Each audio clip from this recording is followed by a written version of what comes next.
السلام علیکم ساتھیوں، یہ پراسرار کہانی آپ کے دل کو دہلا دے گی۔ گزارش کرتی ہوں کہ آپ اس ویڈیو کو ضرور دیکھیے گا اور شیئر بھی کیجیے گا۔ لائک کرتے ہی سبسکرائب کر دیں ہمارے چینل سیدہ سینٹر کو، بیل آئیکن کو دبانا نہ بھولے گا۔ یہ واقعہ میرے چاچا کے ساتھ رونما ہوا، انہی کی زبانی سنتے ہیں۔ یہ سن 1970 کی بات ہے۔ ہم ایک چھوٹے سے قصبے میں رہا کرتے اور ایک کمپنی میں اس وقت سپروائزر کی حیثیت سے کام کرتا تھا۔ اکثر رات دیر سے گھر آیا کرتا، یعنی جب سارے مزدور چلے جایا کرتے تو مشینوں کو چیک کر کے پھر میں وہاں سے نکلتا۔ رات زیادہ ہونے کی وجہ سے سڑکیں سنسان رہتی تھیں۔ کبھی کچھ نہیں ہوا، مگر یہ دسمبر سردیوں کی راتیں تھیں۔ رات گہری اور سردی کی وجہ سے سڑکیں سنسان تھی۔ میں بڑے اطمینان سے اپنی بائک چلاتے ہوئے جا رہا تھا۔ اچانک میرے دل میں خیال آیا کہ کیوں نہ شارٹ کٹ لیا جائے۔ اس شارٹ کٹ کی وجہ سے 15-20 منٹ بچ جاتے، کیونکہ سردی بہت زیادہ ہو رہی تھی، یعنی ناقابل برداشت، اور میں چاہتا تھا کہ جلد از جلد اپنے گھر پہنچ جاؤں۔ اس لیے میں نے یہ راستہ چنا، جبکہ یہ راستہ کبھی بھی میں نے استعمال نہیں کیا، کیونکہ اس راستے پر اندھیرا، کچرے کا ڈھیر پڑا رہتا تھا اور ٹرین کی پٹری کی وجہ سے راستہ بہت خراب تھا۔ دن کے وقت تو لوگ اس راستے کو استعمال کرتے تھے، مگر رات کے وقت اس راستے کو استعمال نہیں کیا جاتا تھا، اور کہا جاتا تھا کہ وہاں پر آسے وغیرہ ہے، اور میں جنات کو ہرگز نہیں مانتا تھا، کبھی بھی نہیں، اپنی آنکھوں سے کبھی دیکھا ہی نہیں تھا۔ اور جو سنا تھا وہ باتیں سن کر میں ہنستا تھا کہ ایسا کچھ نہیں ہے، کہ بیٹا چاہے جتنی بھی دیر ہو جائے، جتنی بھی رات ہو جائے، اور جتنا طویل لمبا سفر تمہیں کرنا پڑے، تم اس راستے سے نہیں آنا۔ دیکھو، میں تمہاری ماں ہوں، تمہارا بھلا چاہتی ہوں۔ میرے جاننے والوں کے ایک لڑکی کے ساتھ ایسا ہو چکا ہے، اور وہ تو موت کے دہانے تک پہنچ گیا تھا۔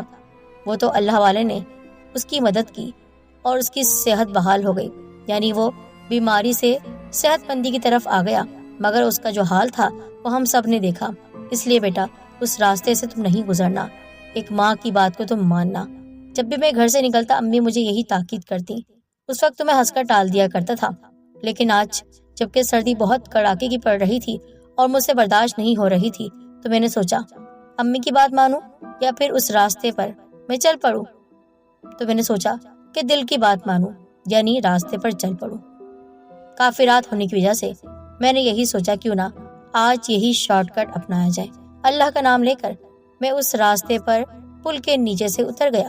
اب میں اس شارٹ کٹ والے راستے پر بائک چلا رہا تھا۔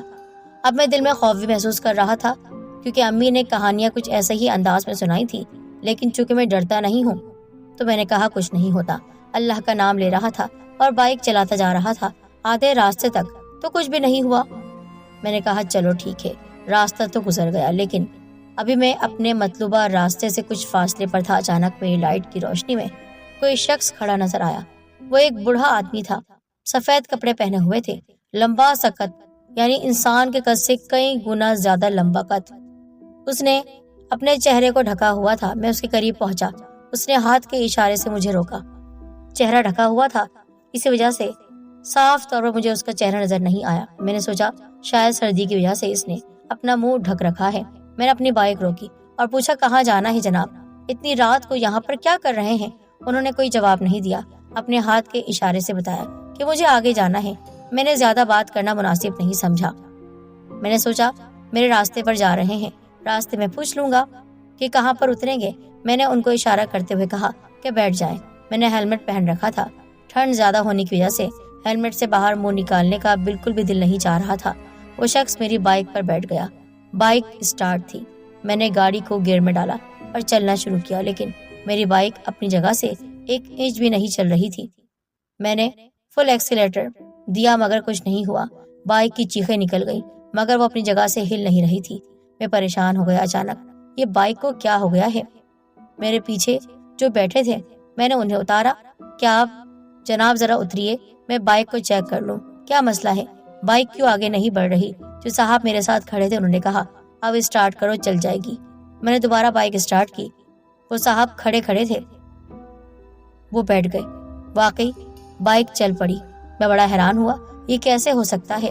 بہرحال ان صاحب کو لے کر میں چلتا رہا اور ان سے باتیں کرتا رہا، پر وہ کوئی جواب نہیں دے رہے تھے۔ اچانک میری بائک اتنی ہلکی ہو گئی جس طرح میں پہلے چلا رہا تھا، بالکل ویسی ہی۔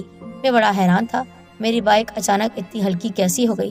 میں نے بائک روکی اور پیچھے مڑ کر جو دیکھا، جو شخص میرے پیچھے بیٹھا تھا وہ غائب تھا، اور وہ میرے پیچھے کچھ فاصلے پر کھڑا ہنس رہا تھا۔ اس کی ہنسی اور اس کا قد دیکھ کر میرے پسینے چھوٹ گئے، میرا پورا جسم کانپنے لگا، کیونکہ پہلے جو قد اس کا دیکھا تھا وہ اتنا تھا کہ جیسے بہت کم انسان لمبے ہوتے ہیں، اور اتنے لمبے ہوتے ہیں کہ ان کی طرح کوئی ہوتا نہیں ہے۔ لیکن اب جو قد تھا وہ تو لگ رہا تھا 3 منزلہ عمارت۔ قد میرے سامنے بڑھتا جا رہا تھا، بال بھی بڑھ رہے تھے اور ہاتھ بھی لمبے لمبے ہو رہے تھے۔ ہاتھوں کی انگلیاں ایسے ہو رہی تھی جیسے وہ کوئی انسان تو ہے ہی نہیں۔ میں سمجھ گیا یہ کوئی اور معاملہ ہے۔ وہ بھیانک منظر دیکھ کر میری تو چیخیں نکل گئی۔ میں الٹا سیدھا بائک کو بھگانے لگا تھا، لیکن ایسا لگا کہ بائک آگے بڑھ ہی نہیں رہی۔ ایسا لگ رہا تھا کہ اسے کوئی روک رہا ہے۔ ڈرتے ڈرتے جو میں نے پلٹ کر دیکھا تو وہ آدمی بہت فاصلے پر تھا، زور زور سے ہنس رہا تھا، اور اس کا ہاتھ لمبا ہوتے ہوتے میری موٹر سائیکل تک آ گیا تھا۔ اس کے اس ہاتھ نے میری بائک کو پکڑا ہوا تھا۔ وہ ہنستے جا رہا تھا اور کہہ رہا تھا، یہاں سے نہیں جا سکتے ہو، یہاں سے کوئی نہیں جاتا ہے، جو آتا ہے وہ پلٹ کر زندگی کی طرف نہیں جاتا ہے۔ تو نے یہاں پر آنے کی کوشش کیسے کی؟ تیری جرت کیسے ہوئی؟ تو نے ہمارے علاقے میں قدم رکھا۔ اب تیری یہ سزا ہے کہ تو زندگی بھر ڈرتا رہے گا، خوف کھاتا رہے گا۔ اس کے بعد اس نے میری بائک کو چھوڑ دیا۔ ایسا لگا کہ کسی نے جھٹکا دیا ہو۔ میری بائک بہت دور تک بغیر میرے چلائے ہوئے چلتی رہی، پھر میں زمین پر آ کر گر گیا۔ اللہ کا نام لے کر اٹھا، لیکن اٹھا نہیں جا رہا تھا۔ لیکن مجھے اٹھنا تو تھا ہی۔ وہ آدمی وہیں کھڑا ہوا تھا، لیکن اٹھنا تو تھا۔ میں نے آیت الکرسی پڑھنا شروع کر دی۔ جیسے ہی میں نے آیت الکرسی پڑھنا شروع کی، وہ آدمی منظر سے غائب ہو گیا، لیکن اس کی ہنسی کی آواز آ رہی تھی۔ اس کی ہنسی کوئی عام ہنسی نہیں تھی، بہت ہی بھیانک تھی۔ اگر میں سچ میں دل گردے والا نہ ہوتا تو میرا دل پھٹ چکا ہوتا۔ جب میں نے ٹرین کی پٹری کو کراس کیا تو کچھ فاصلے پر مجھے روشنی نظر آئی، تب جا کر مجھے تھوڑا بہت سکون ملا۔ لیکن اس شخص کے ہنسنے کی آواز مجھے مسلسل محسوس ہو رہی تھی، اور ایسا لگ رہا تھا میرے کان کے پاس آ کر کوئی کہہ رہا ہے، تو ایسے نہیں جا سکتا، تو یہاں سے جا تو رہا ہے لیکن دیکھ تو پھر یہاں پر آئے گا۔ تو نے ہماری بستی میں آ کر اپنی زندگی کو تباہ کر دیا ہے۔ خیر بڑی ہمت کر کے آیت الکرسی پڑھتے پڑھتے میں وہاں سے نکل جانا چاہتا تھا۔ پورا راستہ میرا جسم ٹھنڈے پسینے میں شرابور تھا، جیسے تیسے گرتا پڑتا گھر پہنچا۔ گھر والے میری حالت دیکھ کر پریشان ہو گئے۔ میں نے کسی کو کچھ نہیں بتایا۔ تھوڑی دیر کے بعد ہی مجھے بخار چڑھ گیا۔ میرے گھر والے بہت پریشان تھے۔ کیا ہوا تمہیں؟ بڑی ہمت کر کے اپنے ساتھ ہونے والے واقعے کو بتایا۔ پھر میرا چھوٹا بھائی کسی قریب ہی مولانا کو لے کر آ گیا۔ انہوں نے اس وقت تو دم کر دیا اور پانی دیا۔ میرے سر پر ہاتھ رکھ کر قرآنی آیات پڑھنے لگے۔ تھوڑی دیر کے بعد مجھے سکون مل گیا، پر اس کے بعد آہستہ آہستہ میرا بخار بڑھتا رہا۔ وہ رات میں نہیں بھول سکتا۔ وہ رات کتنی بھیانک رات تھی۔ اس راستے سے جو گزرا تھا وہ تو منظر تھا ہی بھیانک، ہیبت ناک بھیانک منظر، لیکن وہ رات ایسا لگا میرے کمرے میں کوئی چلتا ہوا آیا ہے۔ وہ وہی آدمی تھا، لمبے بال، سفید چوغا پہنے ہوئے، لمبے لمبے ناخن، اور بہت دور کھڑا تھا وہ۔ پھر بھی اس کا ہاتھ لمبا ہوتا ہوا میری گردن تک آیا۔ اس نے کہا، تو جانتا ہے تو نے کیا غضب کر دیا ہے؟ تیری بائک کے نیچے میرا بیٹا آ گیا ہے، لیکن میں نے آپ کے بیٹے کو نہیں دیکھا۔ تو نے نہیں دیکھا، تجھے دکھتا بھی کیسے؟ وہ وہیں کھیل رہا تھا، چھوٹا سا تھا، کھیل رہا تھا، اور تو نے اس پر اپنی موٹر سائیکل چڑھا دی، تبھی ہم تیرے پیچھے بیٹھے۔ میں چاہتا تو تجھے وہیں مار دیتا، لیکن میں تجھے تڑپا تڑپا کر ماروں گا۔ تو نے میرے ساتھ اور میری اولاد کے ساتھ بہت برا کیا ہے۔ اس نے میری گردن دبانا شروع کر دی۔ میں چیخ رہا تھا، بچاؤ، کوئی تو بچاؤ۔ میری چیخ کی آواز سن کر گھر والے وہاں آ گئے اور وہ آدمی وہاں سے غائب ہو گیا۔ کیا ہوا بیٹا؟ کیا ہوا تمہیں؟ امی میرے پاس آئی۔ امی، آپ نے مجھے کہا تھا نا اس راستے سے نہیں گزرنا، لیکن میں نے نافرمانی کی اور میں اس راستے سے گزرا۔ شارٹ کٹ کے چکر میں شارٹ کٹ میرے لیے میری زندگی کا سب سے لمبا سفر بن گیا امی۔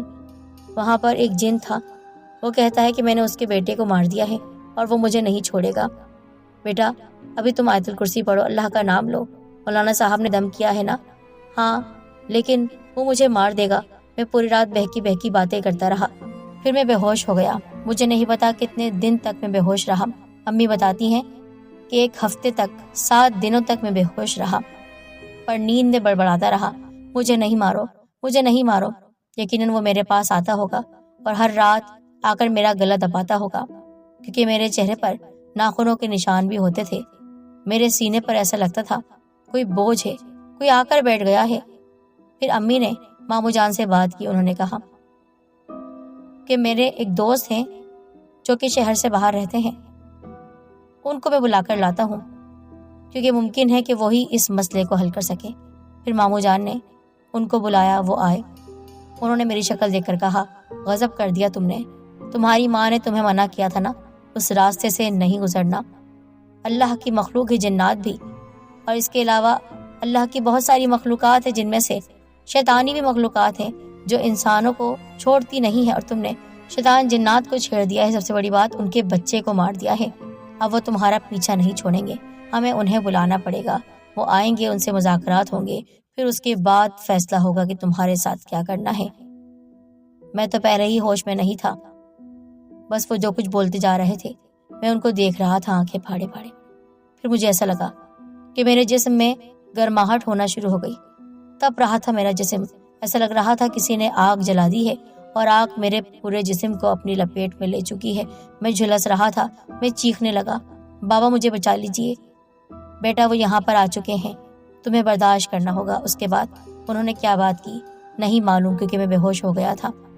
لیکن جب میں ہوش میں آیا تو وہ امی اور ابو جان سے کہہ رہے تھے کہ ہم نے جنات کے سردار سے بات کی ہے، انہوں نے کہا ہے کہ بیٹے کے بدلے بیٹا ہی لیں گے، یعنی اس لڑکے نے میرے بیٹے کو مارا ہے تو ہم اسے ہی ماریں گے۔ لیکن ان کو میں نے بہت سمجھانے کی کوشش کی کہ اس کا قصور نہیں ہے، یہ تو بس وہاں سے گزر رہا تھا، اسے کیا معلوم کہ تمہارا بچہ وہاں پر کھیل رہا ہے۔ ہاں لیکن منع تو کیا گیا تھا، اسے کیسے معلوم ہو گیا کہ میری ماں نے مجھے منع کیا تھا؟ وہ سب جانتا ہے۔ اس نے کہا جب منع کیا جاتا ہے تو کیوں نہیں سنتے انسان کے یہ بچے؟ اب اس سے بدلہ لوں گا میں، بتاؤ کیا کروں؟ عامر صاحب نے کہا کچھ نہیں، مجھے پھر اپنا وہ عمل کرنا پڑے گا نہ چاہتے ہوئے بھی۔